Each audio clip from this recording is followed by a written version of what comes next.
Hey everyone, I'm coming to you from Fairfax, Virginia. At the time of the Civil War, this was known as Fairfax Courthouse, Virginia. At the time that I want to talk about, this is Union-held territory. I want to specifically talk about March 8th, 1863. What happens on March 8th, 1863 is a brash young colonel by the name of John Singleton Mosby is going to come here to Fairfax Courthouse.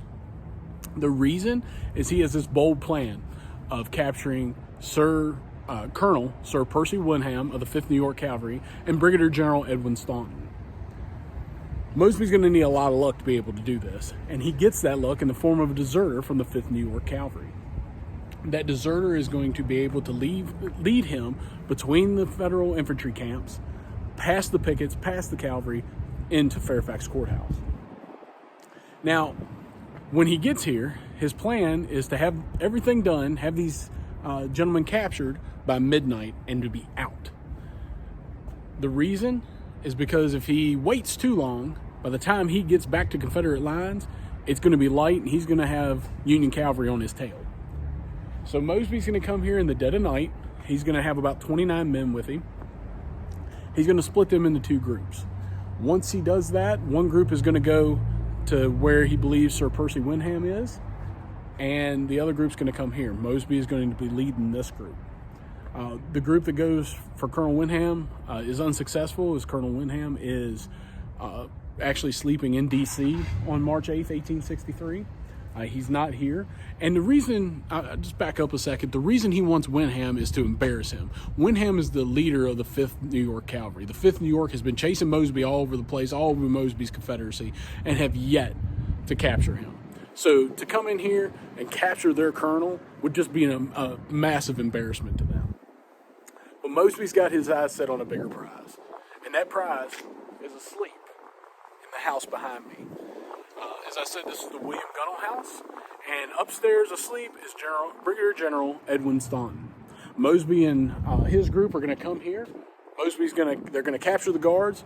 Mosby's going to walk up to the door. He's going to knock on that door very loudly, and a staff officer above is going to open the window and is going to ask what the meaning of this is. What do they want?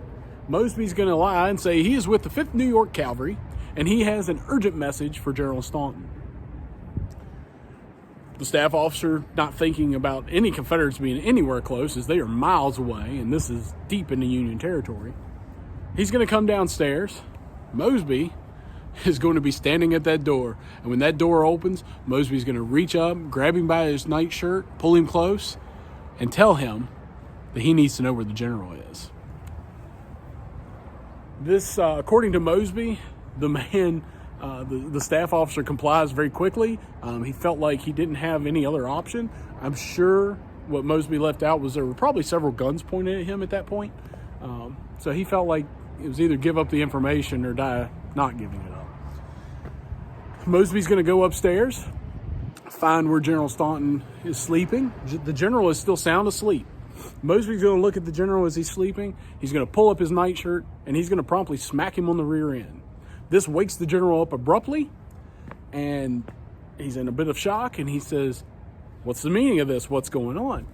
Mosby looks at him and asks if he's heard of Mosby. He says, "Yes, I've heard of him." He said, "Well, I am he, and you are my captive." At that point, Mosby's going to exit the building with his captive, as Brigadier General. He's going to capture some other officers as well, and a lot of horses, and they're going to leave. They're going to get out of here because they don't want to be themselves captured.